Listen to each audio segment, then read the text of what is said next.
Muy bien, pues nada, muchas gracias por la invitación, muchas gracias al Club Diario de Mallorca por la posibilidad de participar en esta jornada y muchas gracias también a Salud 10 por haberme permitido comentar esta serie de aspectos que son importantes de la cirugía de la obesidad. El motivo de la charla es fundamentalmente, bueno, no es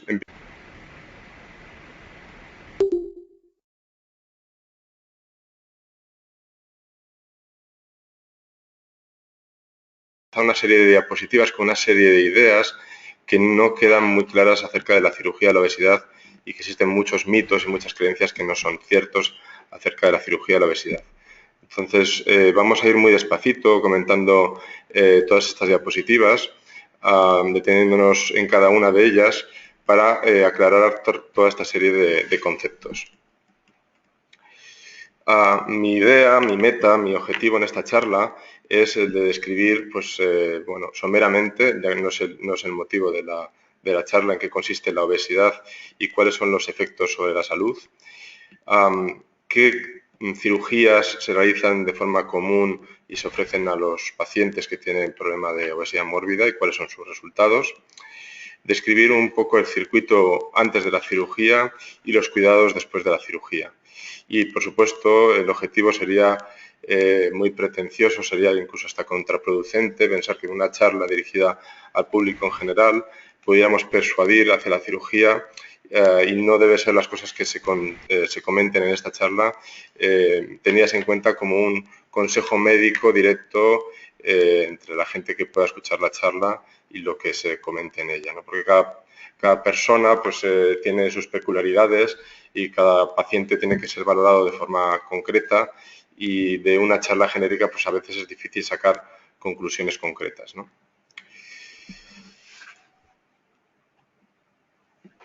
Me gusta esta diapositiva porque pues demuestra dos tipos de personas con dos problemas distintos. Y es que la obesidad, según la Organización Mundial de la Salud, se define como un exceso de grasa. Pero tenemos pocos indicadores que nos sirvan, bueno, tenemos muchos, pero de forma habitual tomamos un indicador que es el índice de masa corporal, que nos sirve pues, para catalogar a los pacientes en distintos grupos, ¿no? El índice de masa corporal es una relación entre el peso y la talla y nos permite obtener una medida que expresada en una cifra pues pudiera catalogar un paciente en un grupo bien sea de sobrepeso, bien sea de obesidad. Claro, si vemos en esta diapositiva estas dos personas, vemos que el de la parte de la derecha, el de la izquierda de la imagen, que está subido encima de la moto, pues es una persona que evidentemente tiene un exceso de grasa. Y la persona de la derecha, el culturista o el deportista, pues tiene un incremento del peso, sobre todo a expensas del músculo. Es que dos personas pueden tener el mismo índice de masa corporal, pero pueden tener dos problemas distintos. Y verdaderamente el que es fundamentalmente peligroso es el del exceso de grasa. Por tanto, hace falta hacer una valoración exhaustiva del paciente que se presenta a la consulta, la persona que se presenta a la consulta, para intentar identificar cuál es el problema concreto del paciente. Pero como no tenemos forma de comparar los grupos de pacientes que atendemos de forma más adecuada que el índice de masa corporal, pues con el índice de masa corporal tenemos que, por decirlo de alguna manera, tirar para adelante. El índice de masa corporal, de forma general, identifica un grupo de personas que tienen mayor riesgo de tener enfermedades asociadas y es lo peligroso. Existen muchos portales en Internet que permiten calcular el índice de masa corporal de los pacientes. Yo he traído el de la Sociedad Española de Cirugía de la Obesidad, pero vamos, existen muchos portales en Internet que permiten establecer este cálculo y la gente de la calle puede saber rápidamente cuál es el índice de masa corporal que tiene, para poderlo de alguna manera incluir en un grupo o en otro. Lógicamente, las personas que tienen un peso normal o que son cercanas al peso ideal, pues este tipo de personas no se benefician de ningún tipo de maniobra terapéutica. Los que sí se benefician de maniobras terapéuticas y son objeto pues tanto de la presencia de la doctora Olivares como del doctor Mestre en esta charla, como también de la charla muy interesante que dio el doctor Campillo recientemente, los pacientes que tienen sobrepeso y de forma progresiva, según aumenta el índice de masa corporal, los pacientes obesos y los obesos mórbidos, ¿no? Podríamos decir que es un continuo desde el peso ideal hasta la obesidad mórbida y ya se entiende que el problema que queremos atajar es fundamentalmente en aquellos pacientes, en aquellas personas que tienen el mayor de los problemas, los pacientes que son obesos mórbidos. Aunque, como también comentaremos más adelante, hay un grupo de pacientes que son los pacientes obesos que tienen enfermedades asociadas, como por ejemplo la diabetes, de los que se está hablando ahora y se ha puesto en marcha y existe evidencia en las revistas y en el material que manejamos los médicos, de que estos pacientes se benefician de lo que llamamos la cirugía metabólica frente a otro tipo distintos de manejo. Bueno, ¿quién no conoce a una persona que tiene obesidad? Yo he traído este gráfico del Centro de Control de Enfermedades de Estados Unidos, de Atlanta, que, bueno, pues los americanos que tienen muchas cosas buenas y una de ellas que son capaces de medir muy bien lo que sucede a la población general, establecieron pues, bueno, pues una serie de controles que les permitieron obtener cuáles eran los índices de obesidad en la población general. Y es una cosa que es muy llamativa, que sucede que conforme van pasando los años, los índices de obesidad en la población aumentan. Entonces, es lo que comentaba antes Victoria, que bueno, pues la obesidad es efectivamente una epidemia.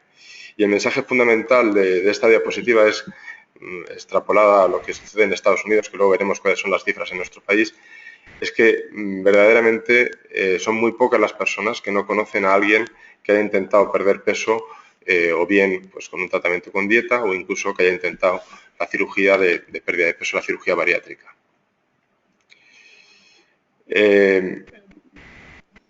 En general, la obesidad y el sobrepeso es una epidemia que afecta, entre unas cifras que son alarmantes, un 55% de la población en España, y si suponemos que nos vamos a parecer a los americanos, que es probablemente lo que nos está sucediendo, en Estados Unidos 2/3 partes de la población tienen obesidad o sobrepeso, que nos tiene que preocupar ya desde el inicio, desde el sobrepeso. Es una cosa curiosa que las poblaciones, conforme se van desarrollando los países, por ejemplo, países como Marruecos, países en vías de desarrollo que empiezan a tener un porcentaje de su población con acceso a las mismas condiciones que podemos tener en nuestros países, quizás por una falta de educación, verdaderamente en estos grupos sociales de gente que tiene acceso a mayores a mejoras en su situación socioeconómica, pues curiosamente estas poblaciones están más sacudidas de obesidad y de sobrepeso. Entonces, el mensaje que quiero transmitir con esta diapositiva es que verdaderamente es una situación muy común encontrarnos con un familiar o con un conocido que tiene un problema serio de obesidad y que ha intentado hacer muchas cosas, ¿no? Que lleva luchando contra la obesidad muchos años y que no es capaz de quitársela de encima. Y no es capaz de quitársela de encima en una enfermedad o en una situación que le lleva muchas enfermedades asociadas. Verdaderamente los pacientes que atendemos en las consultas de cirugía de la obesidad son enfermos, bueno, tienen su obesidad y tienen otras muchas enfermedades. Fundamentalmente las más preocupantes son las enfermedades del corazón, las enfermedades coronarias. Hay que tener en cuenta que estas personas pues, tienen más frecuentemente diabetes, tienen hipertensión, tienen los niveles de colesterol elevados y estos tres factores de riesgo juntos pues, conforman una especie de bomba de relojería que aumenta la mortalidad en personas que tienen un índice de masa corporal por encima de 30 hasta un 55%. Las personas con un IMC por encima de 30 aumentan el 70% de las enfermedades coronarias, aumenta el 75% de los accidentes cerebrovasculares, lo que se conoce con el nombre de ictus. Y luego también el tema de la diabetes. Es muy preocupante encima tener pues, bueno, pues, asociada a la obesidad pues una patología que de forma constante y de forma crónica va haciendo daño a nivel de las arterias y, bueno, pues a consecuencia de todas estas cosas, pues estas personas pues tienen mayor riesgo de mortalidad. Lo que se quiere transmitir con esta diapositiva es que estas personas se beneficiarían si perdieran su peso y mejoraran sus comorbilidades en este riesgo, sobre todo en el riesgo de la mortalidad. Porque verdaderamente llama la atención cuando uno va a hacerse un seguro de vida que después de apuntar tu nombre, tu apellido y tu edad, lo siguiente que apunta la persona que te está haciendo el seguro es tu peso y tu talla. Porque eso las compañías de seguro lo saben muy bien, que el índice de masa corporal se relaciona con la mortalidad.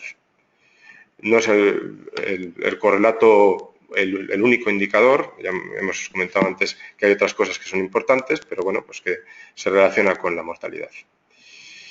Y esto es lo que sucede también en países como en Estados Unidos, también por el mismo Centro de Control de Enfermedades de Atlanta, que ve que conforme aumentan los niveles de obesidad en la población, pues también aumenta el de la diabetes. La diabetes es, en lo que es la cirugía de la obesidad, probablemente uno de los aspectos más importantes y de mayor desarrollo, porque ha desarrollado en los pacientes con sobrepeso, pacientes con obesidad, un IMC por encima de 30, un tipo de cirugía no dirigida a pacientes obesos mórbidos, dirigida a pacientes con obesidad y con diabetes, que se conoce con el nombre de cirugía metabólica. Si tuviéramos que decir qué importancia tiene la obesidad en este conjunto de enfermedades, probablemente la que tiene más importancia es la diabetes, pero bueno, también hay otras muchas. También existe una asociación de la obesidad con distintos tipos de cánceres, como el cáncer de mama, el cáncer del colon, y también con la artrosis, ¿no? Uno también, en lo que es este contexto de enfermedades, esta nube de conjunto de enfermedades que podemos tener asociadas a la obesidad, tiene que tener en cuenta qué es lo que se pretende mejorar si mejoramos la obesidad mórbida. Porque enfermedades como la diabetes o la hipertensión pueden mejorar si mejoramos nuestro peso, y en situaciones como de la artrosis, al menos lo que sí conseguiríamos es, por decirlo de alguna manera, detener la evolución natural de la artrosis, porque como sabe la gente, es un conocimiento, es muy fácil de entender, que cuando un cartílago se gasta por el exceso de peso, el cartílago gastado, la pérdida de la sustancia cartilaginosa, pues hace que eso ya no se pueda, llega un momento que no es posible recuperar. Pero al menos si consiguiéramos detener o mejorar la obesidad, al menos detendríamos la evolución de la artrosis de estos pacientes. Todos los temas que en Salud 10 comentamos, porque es un tema que nos preocupa especialmente, son los pacientes que tienen patologías de suelo pélvico, que es un tema muy, muy común, que también lo atendemos en nuestro centro, que verdaderamente estos pacientes mejoran mucho de sus problemas de suelo pélvico si mejoran su problema de obesidad.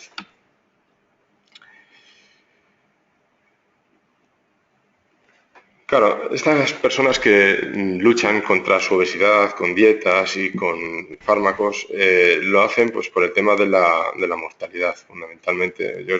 Bueno, hay muchos factores, pero uno de ellos pues puede ser el de la mortalidad, porque verdaderamente está directamente relacionado. He intentado huir de presentaciones con artículos en revistas científicas, porque esto va más bien dirigido a la gente de la calle, pero vamos, es archiconocido y está mundialmente demostrado que los pacientes que tienen obesidad tienen mayores índices de mortalidad.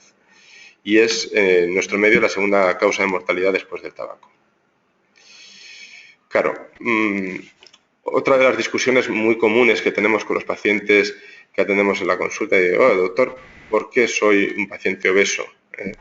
¿Por qué soy obeso? Es que hay un aspecto que es muy importante en mí, que es el genético, porque claro, mi familia y tal. Bueno, esto verdaderamente es un tema importante a discutir con el paciente, porque verdaderamente nosotros en la cirugía de la obesidad vamos a actuar modulando un poco lo que es ambiente obesogénico en lo que se refiere a los hábitos dietéticos y en el estilo de vida. Porque los aspectos genéticos con la cirugía de la obesidad no podemos modificarlos.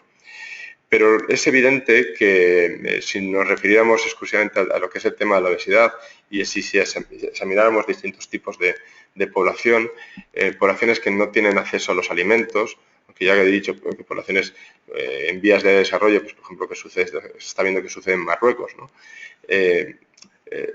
Poblaciones africanas que no tienen acceso a los alimentos, pues es evidente que no vamos a encontrar el problema de la obesidad. O sea que tema genético es importante, pero fundamentalmente el tema más importante en la obesidad es el ambiente obesogénico. Es, por decirlo de alguna manera, una alteración en el balance entre lo que nosotros comemos y lo que nosotros gastamos. Y en eso vamos a incidir, fundamentalmente en la energía, en lo que nosotros comemos con la cirugía de la obesidad. La cirugía de la obesidad va dirigido a esto. La cirugía de la obesidad va dirigido a esto, pero actuar de forma multifactorial probablemente tiene mejores resultados. También está demostrado que tienen mejores resultados los pacientes que no solamente incidimos en el tema de la dieta, pues con los cambios que se producen en la cirugía de la obesidad, sino que aprovechamos la cirugía pues, para cambiar nuestro estilo de vida, pues hacer mayor actividad física, en fin. Generalmente estos pacientes son los que mejor responden, los que van mejor. Entonces, el mensaje que quiero transmitir es que la obesidad mórbida no parece ser simplemente una falta de control por parte del paciente. Muchos pacientes pues vienen acomplejados a la consulta diciendo pues que bueno, pues se sienten como que les falta la voluntad pues para perder peso. Han intentado tratamientos con dieta o con fármacos y que les falta la voluntad porque siempre vuelven a ganar pero el problema no es este, el problema es que nos encontramos delante de nosotros en la consulta una persona que tiene una obesidad, que tiene enfermedades asociadas y que tenemos que ayudarla de forma eficiente. También al paciente hay que aclararle que la obesidad no es una falta de visión médica o de conocimiento. O sea, cuando un paciente viene a la consulta y es que he llegado hasta aquí, fíjese, he intentado tratamiento con dieta y tal, que no me han ayudado bien, los médicos no me han ayudado bien. Bueno, existe detrás de todo esto una evidencia científica y multitud de estudios que verdaderamente pues, nos hacen comprender que la obesidad mórbida es un problema que es muy complejo de entender y que hay muchos factores, ¿no?, que están incriminados y que hay mucha ciencia detrás de todo esto y que verdaderamente no es una falta de conocimiento. A los pacientes que atendemos en la consulta de cirugía de obesidad generalmente suelen ser pacientes que han pasado por varias fases. Una de ellas es la fase de que he intentado un tratamiento con dieta y no me ha ido bien. Nosotros, desde el punto de vista práctico, tenemos que verificar que ese tratamiento se ha hecho pues, de forma eficiente, se ha hecho bajo una buena supervisión médica y también tenemos que entender que este tipo de tratamientos, los tratamientos con fármacos, los tratamientos con dieta, pues muy probablemente mejoran problemas que son problemas menores. Entonces, el tratamiento médico que cabe en cualquier tipo de paciente, sea un paciente con sobrepeso, un paciente con una obesidad mórbida, en todos los pacientes está bien hacerlo. No tendría sentido pensar que es un tratamiento resolutivo y suficiente en un paciente que tiene una obesidad mayor o extrema, porque no está dirigido a grandes pérdidas de peso. Y aparte de todo esto, es que encima es conocido que no resultan eficaces a largo plazo, salvo las excepciones. Mejoran las enfermedades de los pacientes, las comorbilidades de los pacientes, pero no son eficientes a largo plazo. Es lo que conocemos como el efecto yo-yo de muchas de estas dietas que se intentan, que son conocidas con el nombre de dietas milagro. Un concepto importante a transmitir en la cirugía de la obesidad es qué paciente se beneficia de una cirugía de la obesidad. No sería muy lógico plantear una cirugía de la obesidad en un joven en pleno desarrollo, establecer dentro de su organismo una serie de cambios metabólicos que puedan tener impacto en su desarrollo físico. Entonces, aunque no hay reglas estrictas, porque hay jóvenes, hay niños que se han tenido que operar de cirugía de la obesidad, como puede ser un síndrome de Prader-Willi, hay una serie de síndromes raros que son pacientes que se benefician de cirugía de la obesidad, no sería muy lógico plantear una cirugía de la obesidad en un adolescente. Y tampoco sería muy lógico plantear de entrada una cirugía de la obesidad en un anciano con muchas comorbilidades. Se pone una marca en el tiempo que probablemente es un poco injusta. Esto en la cirugía que se plantea en la seguridad social pues es una cosa que es como más estricta, pero es un poco injusta pensar que una persona de 65 años que pueda llegar muy bien a los 65 años no pueda ser un candidato a la cirugía de la obesidad. O sea que quizás no sea muy lógico plantear una cirugía de obesidad en un anciano, pero de forma pormenorizada se puede contemplar cirugía de la obesidad en una persona que llega a esas edades. Nos marcamos indicaciones de cirugía de la obesidad pacientes que tienen un índice de masa corporal por encima de 40 o por encima de 35 si existen enfermedades asociadas, como la diabetes o la apnea del sueño. Estas cifras, estos índices de masa corporal son muy claros, son verdaderamente casi axiomas de la cirugía de la obesidad, que los aceptamos todos los médicos, todos los cirujanos que nos dedicamos a la cirugía de la obesidad. Son muy claros. Y hay otros que están poniéndose en marcha, que son los que tienen que ver con la cirugía metabólica, que son los pacientes que tienen un índice de masa corporal por encima de 30 y que tienen diabetes mellitus tipo 2. Porque la diabetes mellitus tipo 2 se puede curar con la cirugía metabólica y existe evidencia científica que soporta el tratamiento de la diabetes mellitus tipo 2 con cirugía metabólica frente al tratamiento con dieta. Entonces, claro, si es un paciente diabético y que tienes un riesgo asociado a la diabetes de mortalidad tal, pues es evidente que te plantees si vas a beneficiarte de una cirugía de la obesidad si existe evidencia científica que así lo aporta, ¿no? No sería muy lógico plantear una cirugía de reducción de este tipo de cirugía que estamos hablando en pacientes que no han hecho un intento razonable en otras técnicas de pérdida de peso. Es decir, tenemos que demostrar que es una enfermedad crónica. A las primeras de cambio no debemos de plantear una cirugía de la obesidad a una persona que no ha hecho un intento serio de una pérdida con otras vías. Tenemos que excluir problemas de salud relacionados, fundamentalmente los problemas que son serios y que son graves. Bueno, pues existe aquí un repertorio de situaciones que no viene al caso comentar, pero no sería muy lógico plantear en un paciente que tiene una enfermedad renal terminal, una enfermedad hepática terminal, una cirugía de la obesidad. Y tampoco sería muy lógico plantear cambios metabólicos en el interior del organismo de una persona que tenga dependencia a drogas o enfermedades psiquiátricas serias, ¿no? Porque estos pacientes, después de la cirugía, tienen la necesidad de una serie de cuidados de manejo, pues bueno, establecemos una serie de cambios metabólicos, es evidente que tienen una serie de cuidados posoperatorios, ¿no? Entonces, si el paciente no es capaz de tener un nivel de autocuidado suficiente, establecer nuevos cambios en el organismo de este paciente puede llevar a una situación de riesgo de enfermedades metabólicas muy severas que pueden comprometer la vida de estos pacientes. Entonces, es muy importante hacer una buena valoración psiquiátrica y psicológica a los pacientes que vienen consultando por una posible cirugía de la obesidad. El paciente debe entender los riesgos y los compromisos asociados a la cirugía y luego está la situación, la última situación un poco anecdótica, pero que sí es importante, que es la mujer en edad fértil que se plantea una cirugía de la obesidad. Si el deseo de la paciente es el de quedarse embarazada en los meses siguientes a la cirugía de la obesidad, pues en esta persona va a haber una serie de cambios metabólicos que desaconsejan que se quede embarazada. Bueno, es muy sencillo entender que el feto en su desarrollo tiene una serie de necesidades que no se verían acompañadas si el paciente se somete antes a una cirugía de la obesidad. Entonces, pues por decirlo de alguna manera, tenemos varios escenarios. El paciente con un peso ideal no hay que hacer nada, el paciente con sobrepeso, pues aquí tenemos al equipo de endocrino que psiquiatría que puede ayudarnos en este manejo.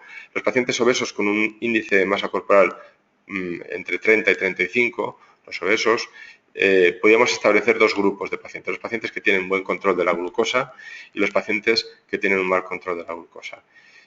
Lo explicaré posteriormente, probablemente va a ser la única diapositiva así un poco técnica que voy a traer a la charla, que es que estos pacientes ya está demostrado que se benefician de cirugía metabólica. Los pacientes con una obesidad, un índice de masa corporal entre 30 y 35 que tienen mal control de la diabetes.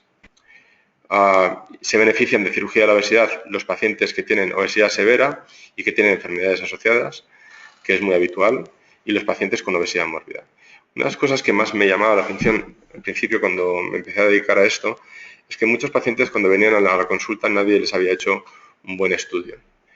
Los pacientes, en general, el paciente obeso, en la consulta habitual de los endocrinos es un paciente atendidos, pues bueno, bien en la Seguridad Social o en las compañías de seguros, un paciente que a precio entre comillas, de taloncillo, necesita una consulta que muy probablemente debería llevar como mínimo media hora, 3/4, para entender lo que le está sucediendo, el tipo de dieta que está llevando y tal. Y lo que sí me llama la atención en estos pacientes que empezamos a atender en la clínica es que estos pacientes, pues verdaderamente muchos de ellos no estaban bien estudiados. Lo enviabas al endocrino, venía preguntando por la cirugía de la obesidad, lo enviabas al endocrino y empezaban a aparecer como si fueran setas enfermedades asociadas, porque nadie había mirado bien la hipertensión, a lo mejor la diabetes o el colesterol, o a lo mejor el síndrome de apnea obstructiva del sueño, y entonces empezaban a aparecer enfermedades asociadas. Entonces, me dio sorpresa porque la mayoría de los pacientes con obesidad severa pues tienen enfermedades asociadas. El mensaje de la cirugía bariátrica para estos pacientes que los seleccionamos de esta manera es que la cirugía ya está demostrada, no hay que buscar mucho más, ha demostrado ser el tratamiento efectivo y duradero de los pacientes con obesidad severa. Claro, todos conocemos el caso de fulanito de tal, que le han operado de cirugía de la obesidad y que no ha ido bien. Bueno, pues a lo mejor existía una mala selección de la técnica quirúrgica, que después comentaremos, pero verdaderamente para el global de los pacientes con problema de obesidad mórbida, el tratamiento quirúrgico es mejor que cualquier otro tipo de tratamiento. Lo cual no es excluyente una cosa de la otra. Es decir, el paciente obeso mórbido también se beneficia de un tratamiento con dieta. El objetivo de la cirugía es una reducción del peso significativa, sostenible y duradera. Fundamentalmente con este tipo de cirugías, que no son cirugías estéticas, los pacientes consiguen reducir su exceso de grasa de forma sostenible y duradera. Habitualmente esta pérdida de exceso de grasa generalmente redunda en una serie de mejoras en la salud y en las enfermedades asociadas, ¿no? Claro, cuando un paciente, aparte de perder ese exceso de grasa, mejora su diabetes, su hipertensión, tal, va a mejorar su esperanza, va a vivir más años, va a reducir su riesgo de mortalidad y también va a mejorar su calidad de vida. Es evidente. Vamos allá con los tipos de técnicas. ¿Qué resultados pueden esperarse? O sea, un paciente que se opera de cirugía de la obesidad, ¿qué resultados se pueden obtener? ¿Qué resultados se obtienen? ¿Cuáles son los resultados de las series de los pacientes que se operan de cirugía de la obesidad? Bueno, es difícil reducir en una charla 60 años de historia de la cirugía de la obesidad. Pero fundamentalmente, a efectos didácticos, hay como dos tipos de técnicas. Las técnicas que son restrictivas y las técnicas que unen unas técnicas restrictivas con técnicas de mala absorción. Las técnicas restrictivas son básicamente lo que se conoce como la anilla en el estómago, me han puesto una anilla en el estómago, que es la banda gástrica, o la técnica de lo que se conoce como la manga gástrica o el sleeve. Son técnicas que reducen el volumen del estómago y crean mecanismos de saciedad precoz, y de esta manera los pacientes con un mecanismo de saciedad precoz pues pierden peso. Cuando comen, pues básicamente quedan unos reservorios en el estómago que viene a ser, pues para que la gente lo entienda, del tamaño de medio yogur o de un yogur. Y entonces cuando la comida llega al estómago, pues como enseguida se distiende ese pequeño reservorio gástrico, pues el paciente experimenta un mecanismo de saciedad precoz. Y frente a este tipo de cirugías, pues están otras que son la técnica de lo que se conoce como, por ejemplo, el bypass gástrico. El bypass gástrico es la técnica de referencia en la cirugía de la obesidad porque es la técnica que se ha visto que tiene mejores resultados y que es una técnica estudiada ya en Estados Unidos desde hace muchísimos años y que, pues que conjuga lo que son las ventajas y los inconvenientes de este tipo de cirugía, los mejores resultados. Los resultados de este tipo de cirugía en cuanto a pérdida del exceso de peso, ese porcentaje de exceso de peso perdido, pues hablan de que las técnicas restrictivas como la manga gástrica o el lap band o la anilla gástrica tienen una pérdida de exceso de peso que es variable. Con la manga gástrica son mejores, son más cercanos al bypass gástrico, con la anilla pues son peores, pero van desde un 33 a un 83%, y en las técnicas mixtas o combinadas, de ellas el referente es el bypass gástrico, la pérdida de peso ronda entre un 70 y un 80%. Estos resultados son evidentemente mejores que tratamientos que se pueden considerar intermedios y que no están exentos de cierta situación que se modifica con el tiempo.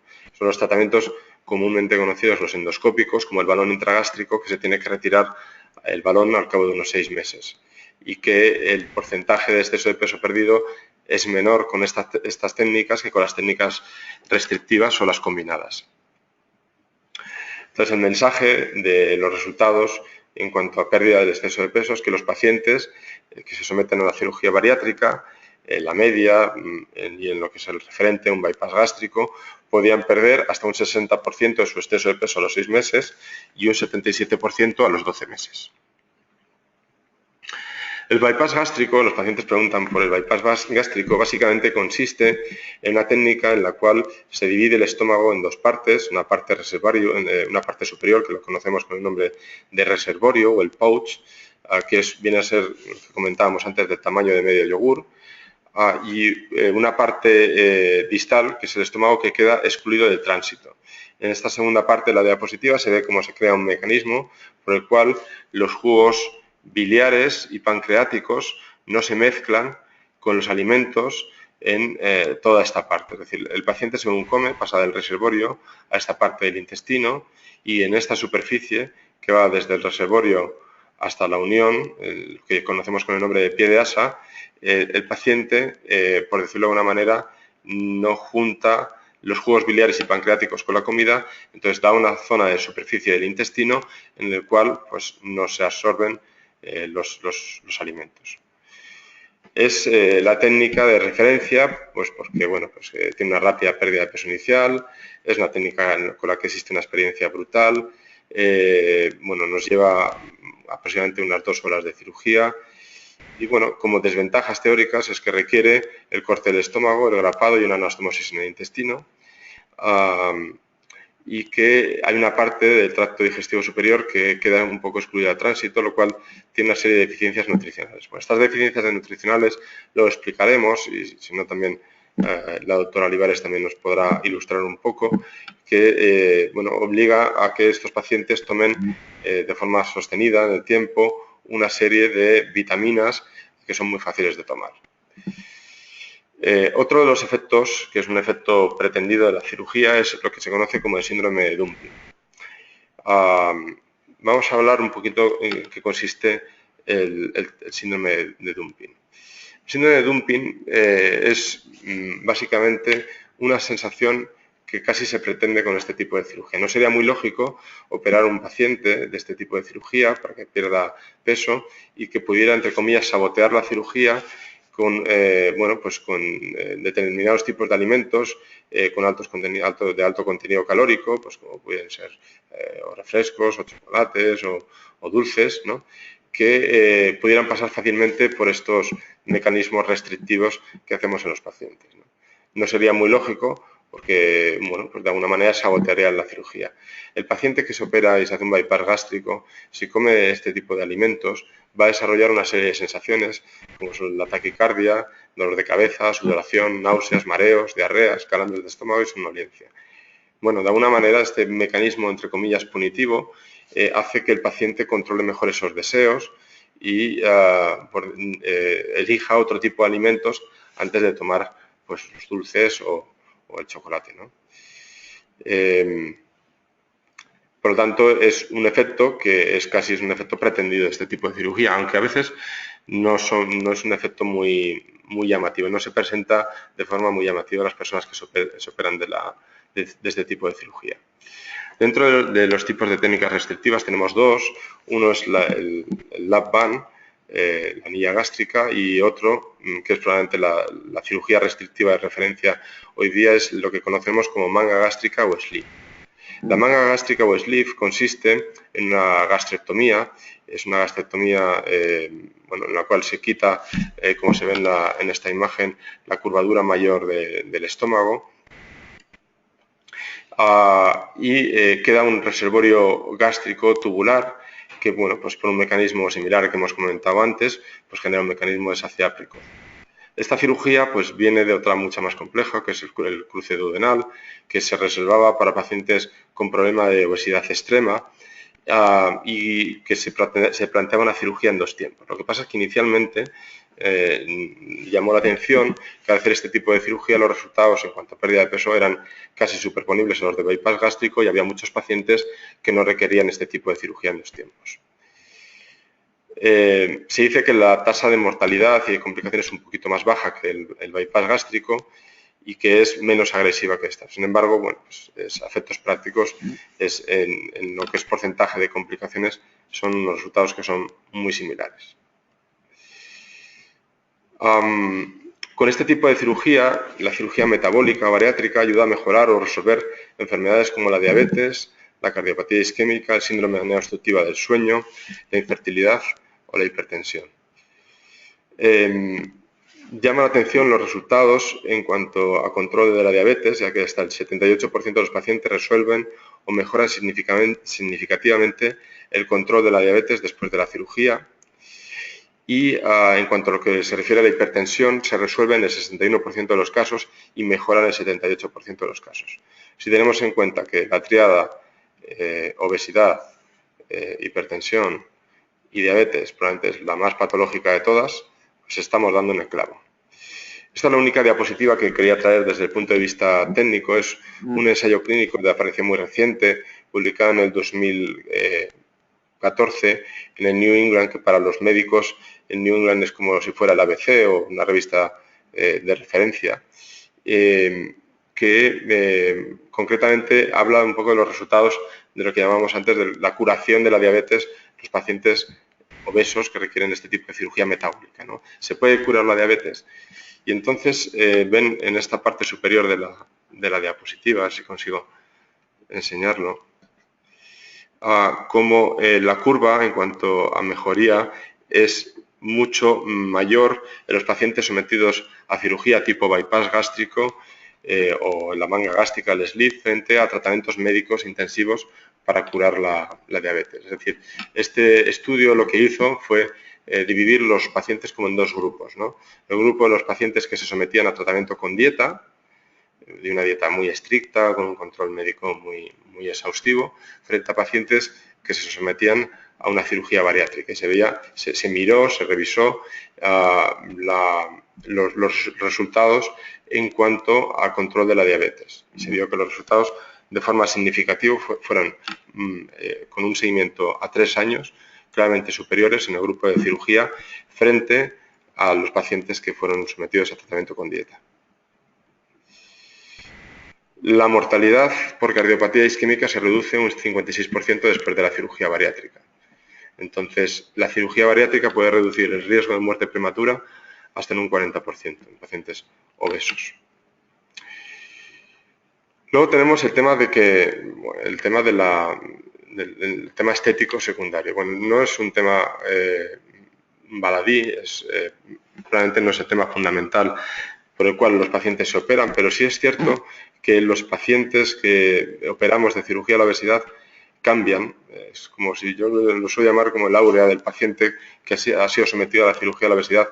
Este cambio en el estilo de vida, en todo cambia, ¿no? Entonces, aunque no es un efecto pretendido, el hecho de que el paciente se vea desde el punto de vista físico mejor, se vea más delgado, pues hace que, bueno, pues muchas veces ves que cambia todo. Los pacientes han ido a las rebajas o se han ido de compras después de perder peso, ¿no? Esto es su inversión por la cirugía bariátrica, ¿no? Y no solamente hace la inversión en esto, sino que después pues se ven bien y se animan pues a hacer cosas que a lo mejor durante mucho tiempo no eran capaces de hacer por vergüenza, ¿no? De ir a las tiendas a mirarse ropa pues porque no se veían bien en el espejo, ¿no? Entonces, la pérdida de peso también se acompaña con otra serie de efectos estéticos.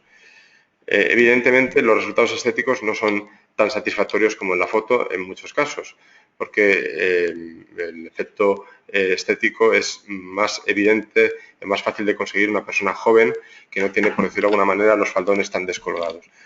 Después de este tipo de cirugía, no es anormal la necesidad de enviar a estos pacientes a un cirujano plástico para corrección de los faldones.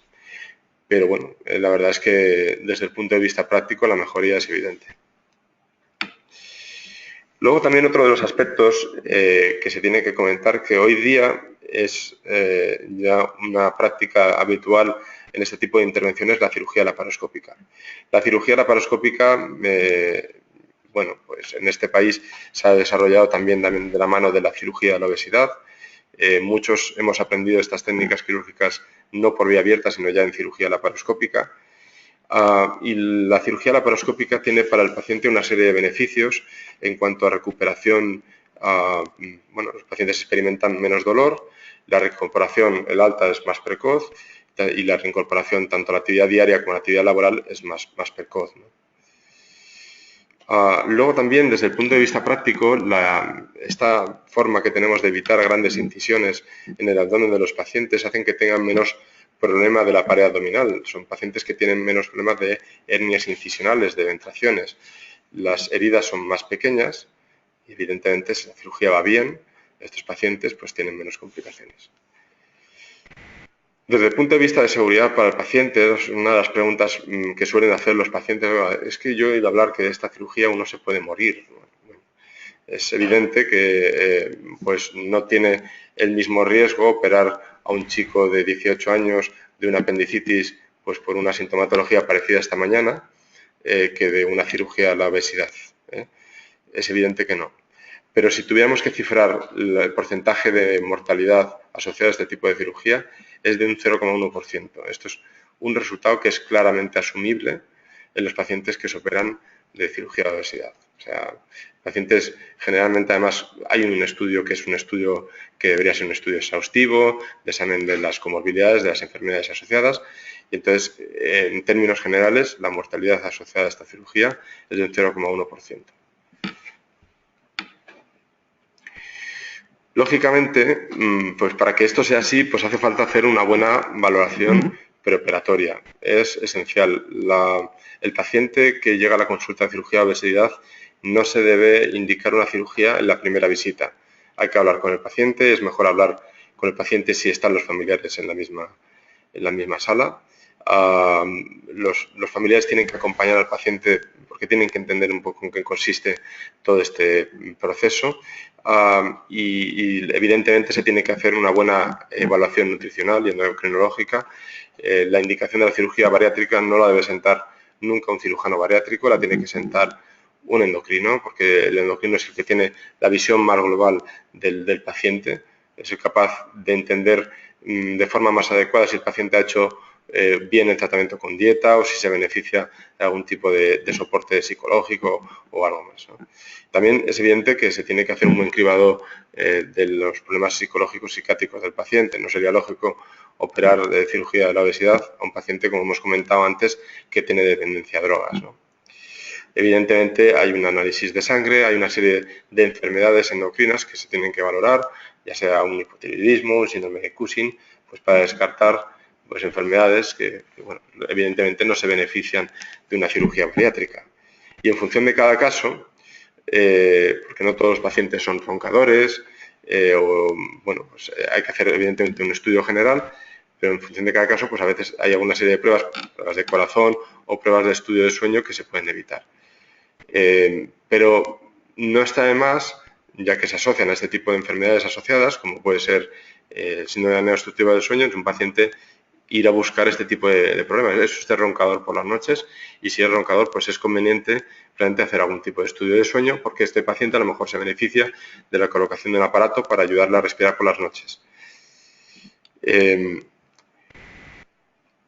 Evidentemente, cuando toda esta fase se ha acabado, se ha hecho todos los estudios que son necesarios para la cirugía, si requiere estudios de corazón, pues el ecocardio que es necesario, el estudio de sueño, el paciente pues ya se indicaría una cirugía, se debatería con el paciente en qué consiste la cirugía y se pediría un estudio preoperatorio con anestesia, una radiografía de tórax, un electrocardiograma, en fin.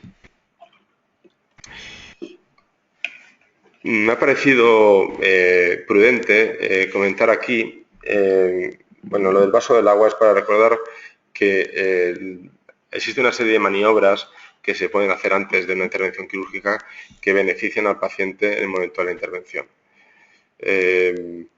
Un manejo nutricional adecuado antes de la cirugía puede facilitar mucho la cirugía y lo que facilita la cirugía es bueno para el paciente. El posoperatorio. Los pacientes preguntan por el posoperatorio. ¿Cómo es después de la intervención? ¿Tendré que llevar algún tipo de dieta? ¿Cuántos días voy a tener que estar ingresado en el hospital? Habitualmente, aunque con las técnicas restrictivas puede ser incluso hasta más rápido, los pacientes están una media de unos 3 días ingresados. Si la cirugía se contempla como una cirugía abierta, pues la estancia lógicamente será mayor. Los pacientes que hemos operado de cirugía de la obesidad, en la mayoría de los casos estaban trabajando al cabo de 2 semanas.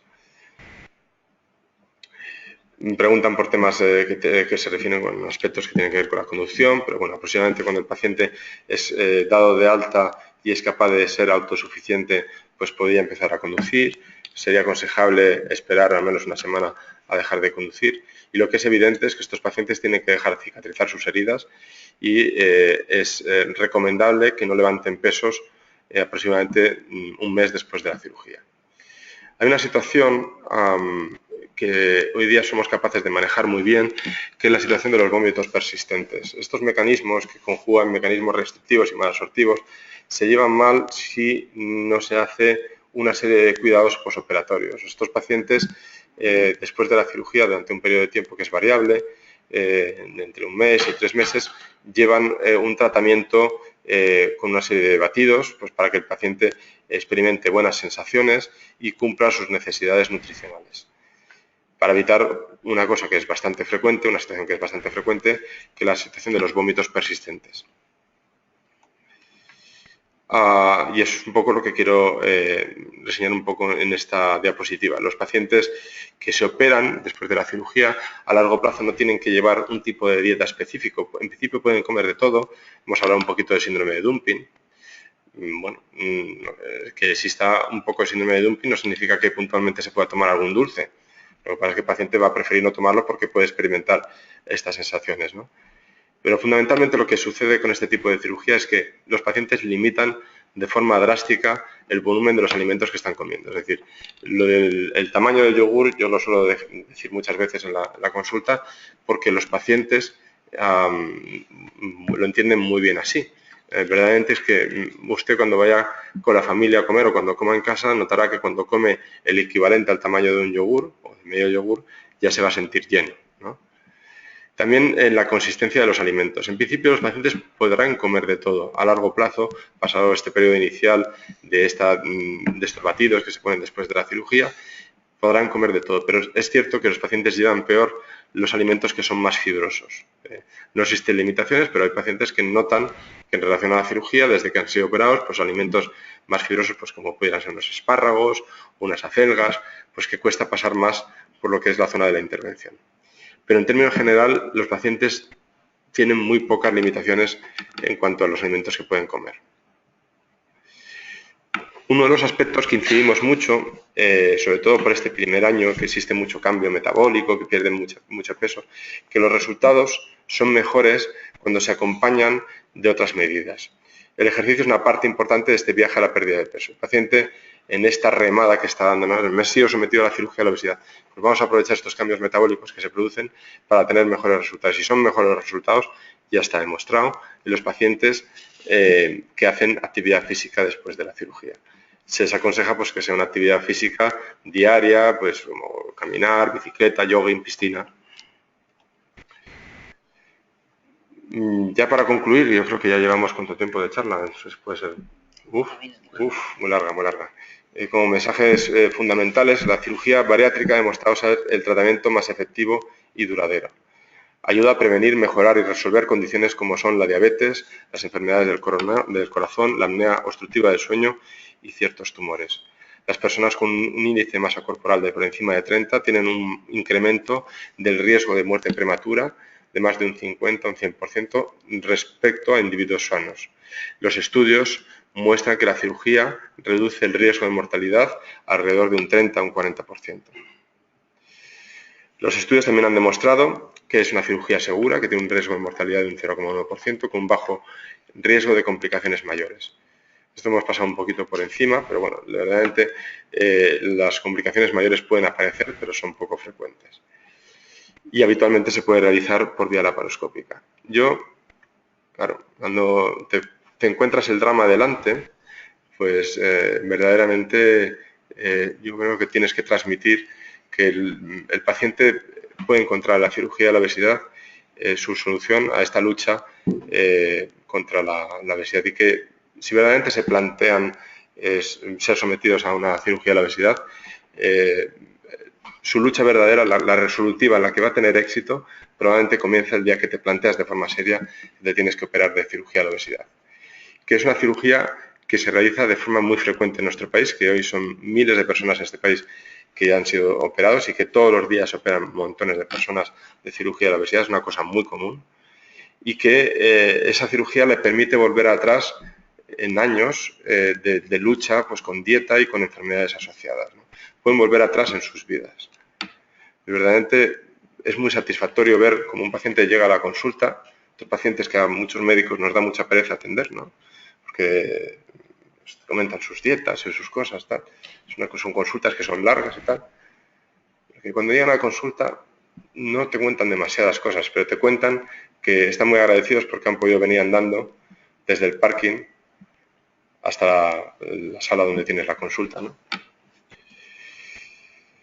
Y yo me pregunto que, córcholis, ya lo has probado todo, ¿no? Has probado tratamiento con dieta, a lo mejor has probado fármacos y sigues igual.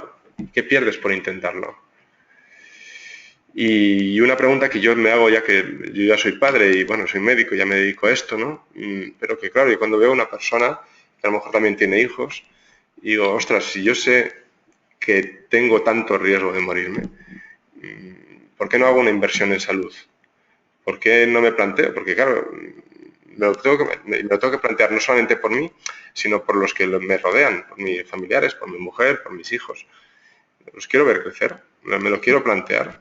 Porque es que yo lo he probado todo y no he llegado a ninguna solución. Y esto es lo que quería comentar. Y abrimos turno de preguntas si alguien quiere preguntar algo.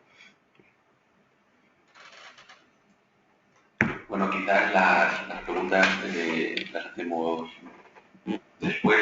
Quizás empezamos ahora nosotros el coloquio, si les parece. Sí. Vale. Si alguien tiene, verdaderamente, si alguien ha acudido a la charla y tiene necesidad de alguna pregunta, con toda paz, con toda tranquilidad, que para eso hemos organizado esta charla. Si alguien tiene preguntas, por favor, que no se corte a hacerlas, que no pasa absolutamente nada. Vale. Por una parte también agradecerte a Joseba por la charla que has hecho, que yo creo que ha sido pues, muy clara, muy docente. Te ha parecido larga, pero me ha parecido que has explicado muy bien y creo que tienes que explicar pues, paso por paso lo que es la cirugía. Yo creo que ha sido muy aclaratorio. De hecho, incluso a mí, pues yo como médico, pues sí que había explicado a veces las técnicas, ¿sabes? Pero me ha quedado como muy claro realmente, ¿no? Las técnicas restrictivas, las técnicas mixtas, ¿vale? Entonces quiero agradecer lo aclaratorio que ha sido. Bueno, me doy yo primero la palabra, no sé si está bien visto o no, pero yo soy psiquiatra y entonces pues me estaba preguntando qué hace un psiquiatra en una mesa en un coloquio sobre obesidad. De hecho, la obesidad no es un trastorno psiquiátrico. Dentro de nuestros libros de clasificaciones diagnósticas no tenemos la obesidad como una patología. Lo que sí que figura dentro de uno de los anexos como una de las patologías médicas que afectan claramente a la salud, ¿no? Y es verdad que la psiquiatría y la obesidad pues, están enlazadas en bastantes cosas, ¿no? Por una parte, lo que comentaba el doctor Olea, hablaba de la valoración previa psicológica o psiquiátrica, ¿no? Es muy importante una valoración psiquiátrica previa, porque si hay una contraindicación de la cirugía, esa cirugía pues no irá bien. Hay unas contraindicaciones que son pues absolutas, como está considerado, como él ha comentado, el tener alguna dependencia a algún tóxico. También en casos de algún trastorno de conducta alimentaria, como por ejemplo la presencia de una bulimia nerviosa, una persona que tenga atracones y que tenga vómitos, no puede someterse a esta cirugía. Y también como contraindicaciones absolutas estaría, por ejemplo, la esquizofrenia, ¿no? Está claro que si estas enfermedades están estabilizadas desde hace un año, pues se puede plantear, ¿no?, cada caso. Y después también hay otras contraindicaciones que serían trastornos afectivos graves, trastornos de ansiedad graves o trastornos de personalidad graves, ¿no?, que posiblemente el cuidado posterior que necesita esta cirugía, si tenemos una tendencia a una depresión grave, donde no hay un abandono de los hábitos, del cuidado personal, pues no es recomendable. Después también la relación que hay entre la obesidad y la psiquiatría y la psicología, pues es grande, porque hay mucha comorbilidad. Comorbilidad significa que nosotros tenemos una enfermedad, pero aparte tenemos otras cosas, ¿no? Y las personas obesas sí que están relacionadas con más patologías psiquiátricas o psicológicas, ¿no?, ya sea por trastornos de conducta alimentaria tipo trastornos por atracón, personas que tienen una ingesta de comida en muy poco tiempo, con una sensación de descontrol, que muchas veces vienen a consulta diciendo yo no tengo fuerza de voluntad, pero lo que hay es una impulsividad relacionada con el tema de la comida, que secundariamente produce obesidad, que es importante detectar. Y después también pues componentes ansiosos, por ejemplo hay cuadros de hiperfagia ansiosa, el alimento pues sabemos que puede suplir muchas funciones, pues soledad, aburrimiento, pero muchas veces también se detecta ansiedad y está descrito el tema de la hiperfagia ansiosa y sobre todo con carbohidratos. También puede haber depresiones que nosotros llamamos atípicas, en las cuales en lugar de que se me quita el apetito, pues aumenta el apetito. Entonces son cuadros afectivos en los que hay gente que duerme mucho y que además tiene como un apetito aumentado, ¿no? Y entonces eso también es importante en esa valoración que comentaba Joseba, que a veces pues no se hace de forma muy detallada, pues es importante detectarlo, ¿no? Porque si detectamos eso y se hace la cirugía, ¿vale?, o hemos tratado previamente eso, pues después de la cirugía, eso ya estamos prevenidos, ¿no? Entonces ya hemos dado herramientas o estrategias para controlarlo. Dicho eso, para no alargarme mucho, escuchando a Joseba estaba pensando en si nosotros hacemos una valoración, podemos ver qué tipo de obesidad tiene, ¿no?, por qué motivos, ¿no? A veces son muchas las causas, pero sí que nos interesa el tema de comer, ¿no? Si puede ser por el tema de atracones, si puede ser por el tema de repetir plato, si puede ser por el tema de un picoteo. Y me interesaría saber tu opinión respecto a que si nosotros te damos esa información, puede haber alguna cirugía más adecuada para un tipo determinado de forma de comer. Muchas gracias por el comentario y es muy acertado, la verdad. Es muy importante la valoración que podéis hacer vosotros, porque el tipo de paciente con el problema concreto que tiene nos puede ayudar en la toma de decisiones. Por ejemplo, se entiende mejor si ponemos ejemplos claros, ¿no? Si conociéramos de esa persona obesa, que no es una persona picoteadora, pudiéramos seleccionar en algún caso seleccionado, técnicas que, aunque tienen un poquito peor resultado, que es, por ejemplo, la manga gástrica o el lapán, la anilla, quizás las personas que no son picoteadoras se benefician más de este tipo de cirugías. Porque, claro, una persona que es picoteadora ya entiendes fácilmente que puede sabotear el resultado de la operación, pues bueno, a través de este tipo de hábito dietético. Un mecanismo restrictivo no funciona muy bien si el paciente pica mucho entre horas, ¿no? Si toma dulces entre horas, tal, pues estos pacientes pues pasa fácilmente a través de la anilla. Estos pacientes no se benefician para nada de la cirugía. Pero teniendo en cuenta que las técnicas restrictivas son menos agresivas, que son quizás de un manejo posoperatorio un poquito más sencillo, seleccionar este tipo de pacientes hacia este tipo de cirugía, los pacientes que no son picoteadores, por decirlo de alguna manera, permitiría seleccionar un grupo de pacientes que se pueden beneficiar de forma más clara de este tipo de cirugía, ¿no? Entonces, es muy importante. Y yo lo que creo que también es muy importante, que has incidido mucho en ello, es no equivocarnos en la selección del paciente.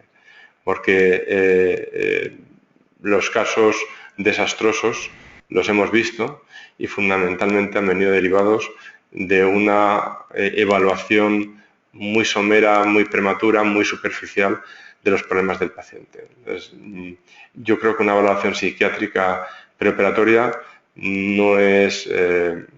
claro, muchas veces cuando se lo explicas al paciente tienes que explicar, oiga, mire, le envía al psiquiatra, pero es que yo no estoy pensando que usted está loco, ¿no? Yo lo que quiero hacer es hacerle un favor y seleccionar bien el caso, pues para no equivocarnos y establecer una cirugía de la obesidad en un paciente que a lo mejor no lo necesita, ¿no? Entonces, yo creo que vuestra valoración es muy importante, nos ayuda mucho. Vale, gracias. Quizás antes de hacer otra pregunta, le doy la palabra a la doctora Olivares, endocrina de nuestro centro. ¿Vale? Bueno, buenas tardes.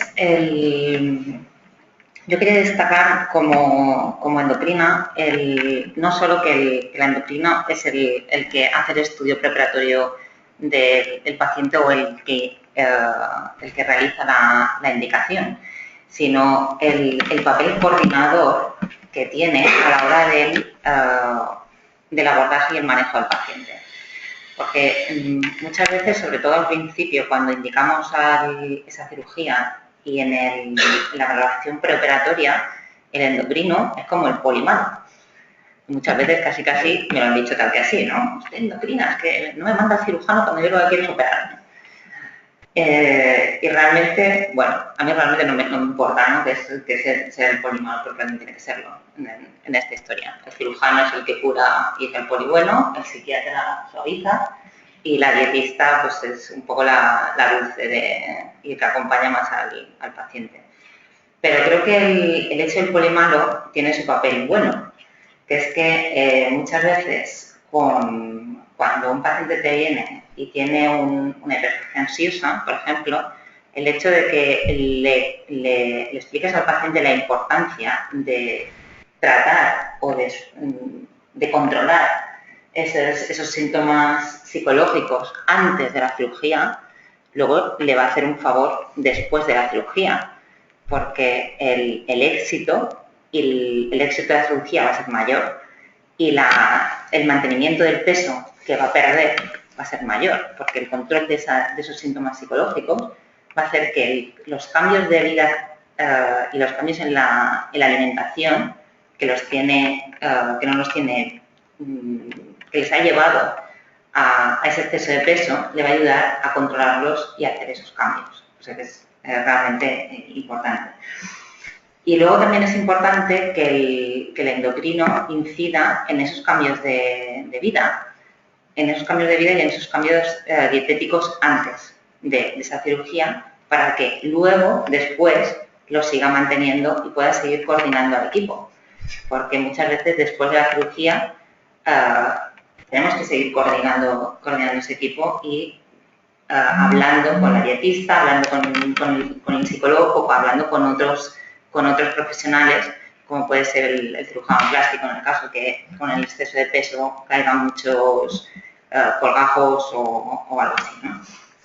Entonces yo creo que es importante. Y el endocrino también le va a hacer ver al paciente que esa pérdida de peso, aparte de controlar después de la cirugía, cómo de retirar si es necesario fármacos que lleva para el tratamiento de las comorbilidades, también le tiene que hacer ver al paciente que lo importante no es perder peso, que lo importante es perder grasa, porque esa grasa es lo que le va a hacer curarse de las patologías que tiene del exceso de grasa. Y ese exceso de grasa se pierde también, se va a perder con la dieta posterior y antes, y se va a hacer también mantener la masa muscular, que eso muy pocas veces se habla de ello, pero es importante que la dieta, tanto antes como sobre todo después, se mantenga esa masa muscular. Y eso va a ser con la dieta. El endocrino, yo creo que es, incluso la dietista y la nutricionista, es importante que hagan hincapié en eso. Entonces, uno de el doctor Olea antes ha dicho que también se tienen que hacer cambios antes de la cirugía, ¿no? Y que esos cambios, sobre todo en la dieta antes, pueden ayudar a que la cirugía tenga menos complicaciones. Y uno de los abordajes que hacemos es la dieta baja en calorías, que los hacemos entre 10 y 15 días antes de esa cirugía y generalmente no los hacemos con suplementos nutricionales, sino con una dieta restrictiva. Y me gustaría que el doctor Olea comentara. Sí, porque esto es un aspecto que es muy importante, porque nos dábamos cuenta al principio cuando empezamos con la cirugía de la obesidad que cuando operamos a estos pacientes que no habían llevado una dieta adecuada antes de la cirugía, que teníamos que soportar el peso de la intervención pues con problemas mayores, ¿no? Por ejemplo, tener que lidiar contra un hígado graso excesivamente grande que nos dificultaba mucho la zona de la intervención quirúrgica. Yo estos pacientes, si reciben un tratamiento con dieta antes de la cirugía, estos pacientes los manejamos intraoperatoriamente mucho mejor. Es más fácil, es más sencillo operar a estos pacientes. Los que han realizado el tratamiento con dieta antes de la cirugía, es más sencillo operarlos. El hígado es mucho menos grande, está más deshinchado, por decirlo de alguna manera, y es más fácil de operar. Y claro, lo que es más fácil para nosotros es mejor para el paciente. Y luego quería hacer otro comentario que muchas veces no le damos, o los pacientes no le dan importancia, que es el seguimiento posterior a la cirugía. El seguimiento posterior no solo lo vemos en las comorbilidades que puede tener un paciente o para ver cuánto de bueno ha sido el cirujano a la hora de ayudar al paciente a perder peso, sino que es muy importante también en el control de los déficits nutricionales y de los cambios en la composición corporal que pueda tener el paciente. Entonces, me gustaría que hicieras algún comentario con las diferentes técnicas que hay. Los pacientes que se quejan de ¿tengo que tomar pastillas toda la vida? ¿Hay alguna técnica o sea, eso es igual para todas las técnicas? Y luego otra pregunta que te quería hacer es, con todos los años que llevamos de la cirugía de obesidad, hay muchos pacientes que después según el tipo de técnica que llevan, se quejan de que tienen muchas diarreas, ¿no? Y me gustaría saber que le explicaras un poquito a los asistentes y a los que están online también, con los cambios que ha habido en las técnicas, en las mejoras en las técnicas quirúrgicas, si eso sigue siendo así, si siguen teniendo tantas diarreas o no como antes. Muy bien. Bueno, verdaderamente el seguimiento de estos pacientes es un seguimiento conjunto que hacemos cirujanos bariátricos y también endocrinos. Y probablemente mejor conocedora que yo si eres tú del tema del manejo de las vitaminas o los suplementos que se dan a los pacientes. Las técnicas restrictivas son más fáciles de llevar. En el sentido, por ejemplo, una banda gástrica son pacientes que no van a tener que tomar suplementos vitamínicos, tal.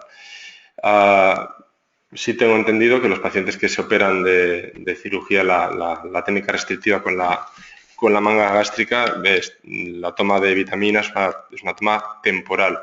Y los pacientes sometidos a un bypass gástrico, estos tienen un seguimiento que es un seguimiento con suplementos y con vitaminas que suele ser de por vida. La segunda pregunta, el segundo comentario iba en razón a las diarreas. A las diarreas, sí. Que antes con las técnicas efectivamente de la derivación bilipancreática, los pacientes tenían muchas diarreas y de hecho les creaba una disminución de su calidad de vida, cuando lo que buscamos, uno de los objetivos con la cirugía bariátrica es mejorar su calidad de vida. Efectivamente. Estos problemas, los problemas de la diarrea, se presentaron en las primeras técnicas desarrolladas en Estados Unidos, las primeras técnicas malabsortivas, que eran unas técnicas muy agresivas que dejan muy poca superficie del intestino con absorción. Todavía estas técnicas se siguen haciendo y son técnicas que son muy recomendables para pacientes que tienen obesidad extrema, pero la mayoría de los pacientes que indicamos la cirugía se benefician fundamentalmente de dos tipos de técnicas, que es el bypass gástrico o la manga gástrica, ¿no? Entonces, con ninguna de estas dos técnicas los resultados en cuanto a diarreas son negativos. No tienen por qué, pueden aumentar un poco el ritmo de las deposiciones con el bypass gástrico, pero no van a tener diarreas incoercibles. Esto es un efecto deseado de las técnicas iniciales de la cirugía bariátrica y para pacientes con obesidad extrema y en ocasiones también incluso hasta como mecanismo punitivo, porque el paciente que experimenta un cuadro de diarrea, pues se le van quitando las ganas de ir al baño, o sea, las ganas de comer, vas muchas veces al baño a hacer de vientre, pues también se le quitan también parte de las ganas de comer. Por ejemplo, para un paciente con un síndrome de Prader-Willi, que es un trastorno, sale un poquito de la charla, pero vamos, son de este tipo de trastornos mentales de gente, pues bueno, que tiene cierto tipo de retraso mental y que, bueno, pues que puede asociar en ese retraso mental un mecanismo punitivo, tanto la sensación de dumping que comentábamos antes o la aparición de este mecanismo de diarrea, pues pudiera hacer que de alguna manera restringiera todavía más los alimentos que comen, ¿no? Pero ya digo que con las técnicas que se están haciendo habitualmente, las técnicas, las de referencia, que deberían ser probablemente las que más se realizan en nuestros hospitales, que curiosamente en alguno de los hospitales de esta isla no es la técnica más realizada. Pero bueno, esto es así, esto es una realidad. Esto de momento no ha cambiado, ¿no? Pero para un bypass gástrico, que es la técnica más habitual, este mecanismo de las diarreas no se debería presentar. ¿Alguna intervención más? A lo mejor los asistentes quieren hacer alguna pregunta. ¿Alguien quiere hacer una pregunta a la sala? ¿Ahora se atreven a hacerla? He dicho que la cirugía de bypass no es reversible, pero ¿hay posibilidades de volver a recuperar peso? Bueno, lo que hemos hablado antes, o sea, la reversibilidad de la técnica, cuando hablamos de la reversibilidad de la técnica, nos referimos a que estas secciones que hacemos en el estómago, estas uniones, si podemos volverlas atrás, si podemos deshacerlas para dejarlas como estaban antes, ¿no? Es técnicamente mucho más sencillo quitar una anilla en el estómago y dejarlo como estaba que revertir una situación en la cual hemos hecho una serie de cortes en el estómago y hemos subido asas de intestino. Eso técnicamente es muy difícil de reconstruir. La segunda parte de la pregunta es, ¿verdaderamente me puede tocar volver a ganar peso? Bueno, desgraciadamente esto es así. Pudiera ocurrirle, pero las cifras son las que he comentado, que fundamentalmente y de forma mantenida los pacientes pierden en la mayoría de los casos más de un 75% de los pesos del exceso de peso, y esto es de forma mantenida. Claro, siempre podemos estar en el 25% restante. ¿Me va a tocar a mí estar ahí? Pues bueno, esa pregunta probablemente se responde mejor dependiendo un poco del tipo de seguimiento que se haga. Es decir, un paciente probablemente que entra en un circuito, me opero de cirugía de la obesidad y pues me atiende un grupo de personas, un grupo de expertos que se preocupan por mí en los próximos años. Voy a hacer un seguimiento con ellos, voy a ir a consultas de revisión. Si gano, van a monitorizar pues, que yo estoy haciendo actividad física, que verdaderamente estoy no haciendo la dieta que toca, sino comiendo la cantidad de alimentos que toca. Que yo digo que es bastante fácil de llevar, porque como anatómicamente hemos hecho estos cambios dentro del organismo, los pacientes, hombre, si de forma mantenida van teniendo atracones y tal, pues con el tiempo pues, te das cuenta que hay un 25% de los pacientes que no van bien, que pueden volver a ganar peso. Fundamentalmente son estos pacientes que dilatan el estómago, ese estómago pequeñito que hemos hecho. Si lo dilatan, pues entonces el mecanismo de saciedad precoz se pierde y los pacientes pueden volver a ganar peso. Pero la respuesta a su pregunta es, en la mayoría de los casos no debería suceder, y esto está demostrado que es así. Hay muchos estudios que lo demuestran. Pero por poder, puede suceder. Sucede más al que no se hace un buen seguimiento. ¿Más preguntas? Puede ser, señor, de esa falta de voluntad. O sea, cuando hacen el estudio, esa falta de voluntad, esa sintomatología, perdón, de que siempre tenemos hambre, de que no estoy saciado, que siento el estómago lleno, pero sigo teniendo hambre. ¿Eso se arregla? ¿Se puede arreglar o se puede influir en ese 25% que dice el doctor? Un pequeño inciso. Esa sensación que puede tener una persona con obesidad, esa sensación, de forma llamativa, desaparece después de la cirugía. No sabemos muy bien qué sucede, hay una serie de cambios fisiológicos que pueden tener que ver con la leptina, con la grelina, y en los pacientes ya después de la cirugía, la sensación de falta de apetito es una sensación real que se tiene ya después de la cirugía. Dicho esto... Yo antes me voy a poner aquí por el medio, ya que estoy, me voy a poner antes de la izquierda, porque el seguimiento como lo hago yo, pues me vais a dejar. Y los cambios fisiológicos hormonales que sí se dan son diferentes si se hace la manga gástrica o si se hace un bypass. Con la manga gástrica, se quita en el estómago, arriba de todo, hay una parte que es el fundus, que es como un reservorio que hay arriba de todo. Al cortar eso, se quita la hormona, una de las hormonas que da el hambre. Entonces, es muy llamativo en los pacientes justo en el postoperatorio y después no tengo hambre. Y de hecho es un motivo por el cual ni toman los suplementos como toca, ni hacen la dieta como toca en las primeras fases. Y la pérdida de peso incluso puede ser más rápida de la que se esperaba, porque simplemente el paciente no tiene hambre. En el caso del bypass gástrico, esta hormona se mantiene ahí, entonces en las primeras fases, hasta que llega la fase de que el estómago se dilata, aunque no llega a ser del tamaño de un balón de fútbol, que como lo tenía antes, el hecho de tenerlo del tamaño de un yogur ya hace que no tenga hambre y que la sensación de plenitud sea a la primera cucharada que se pueda tomar. Y luego ya en las fases de seguimiento... Yo creo que han contestado todos muy bien. Vamos a ver, respecto si hay trastornos por atracón, ¿vale? Lógicamente en las personas obesas parece que hay un porcentaje de un 20 o un 30% que puedan tener trastornos por atracón, que lógicamente mantiene la obesidad. Es importante, a partir de la cirugía, intentar incidir en eso, ¿vale? Y disminuir o al menos la frecuencia de atracones o la cantidad de alimentos que se toma en los atracones, ¿no? A veces en las evoluciones, pues lo que me comentan es los atracones, pues a lo mejor los tenían con una frecuencia semanal de X tiempo, pero ahora lo hemos conseguido reducir e incluso la cantidad no era para nada lo que tomaba anteriormente, ¿no? El trastorno de atracón no es contraindicación para el tema de la cirugía, ¿no? Por esto que están comentando tanto el doctor Olivera como el doctor Olivares, ¿no? Parece que hay mecanismos, ¿vale?, que ayudan a que esa sensación de querer comer y no parar hasta que estoy totalmente lleno, pues disminuye, ¿vale? Y entonces, pues se ha visto que trastornos, personas que se han operado con trastornos por atracón han mejorado de esos cuadros, ¿vale? Sí que es cierto que hay que estar vigilando. Yo creo que si una persona que tiene trastorno por atracón, bueno, pues incidir en la evolución que no tenga estos atracones, ¿no? Y darles estrategias para intentar controlarlo, ya sea a nivel farmacológico o a nivel psicológico, ¿vale? Creo que esto es fundamental. Y esto se detecta muchas veces en la valoración previa de la cirugía, ¿no? Donde detectas pues, si es un comer muy placentero, si es un comer ansioso, si es un comer impulsivo, ¿vale? Es decir, le ponemos, digamos, apellidos, ¿no? Digamos, a la forma de comer. A veces se juntan diferentes alimentos, ¿no? Espero que te he contestado. Muy bien. Una más.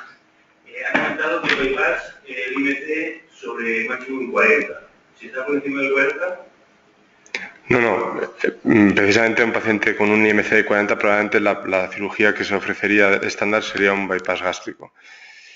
Hay pacientes que con IMCs por encima de 50, 55 ya se consideran otro tipo de técnicas más agresivas, más fundamentalmente malabsortivas, ¿eh? Pero la técnica estándar, la que se suele ofrecer, la de referencia, es el bypass gástrico. Y es discutible, con el paciente en la consulta se puede discutir el beneficio de un bypass gástrico frente a una manga gástrica, que tiene unos resultados que son bastante parecidos, aunque son técnicamente se empiezan a ver resultados que demuestran que existe mayor beneficio con un bypass gástrico que con una manga gástrica.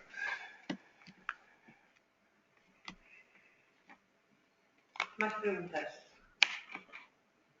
Pues creo que ha quedado claro que la cirugía bariátrica, la importancia del equipo formado por el cirujano, por supuesto, pero con un papel importantísimo de la endocrina en el caso nuestro, y por supuesto de la dietista y el aspecto del psiquiatra a la hora de hacer la selección del paciente son muy importantes. Y damos por finalizado el acto, no sin antes agradecer a la dirección del Club de Diario de Mallorca el apoyo que nos ha dado a la hora de exponer este tema, y agradeciéndoles su asistencia y, por supuesto, la participación del doctor Olea, la doctora Olivares y el doctor Cristian. Muchísimas gracias. Muchas gracias.